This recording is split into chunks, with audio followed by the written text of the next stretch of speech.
Guys, for today's video, paano natin maiwasan na hindi masisira ang ating mga appliances, katulad ng refrigerator. Kung paano siya maiwasan na masira,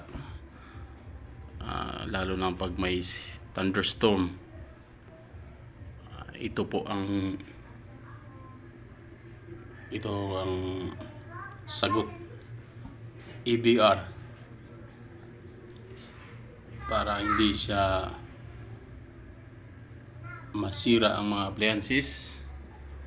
Ikabit nyo lang yung rip nyo sa EBR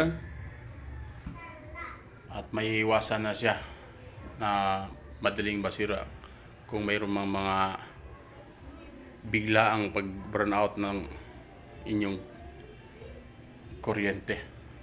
Ito po, EBR. Mura lang ho ito. Nagkakahalaga lang ito ng 300 pababa. Maraming salamat po.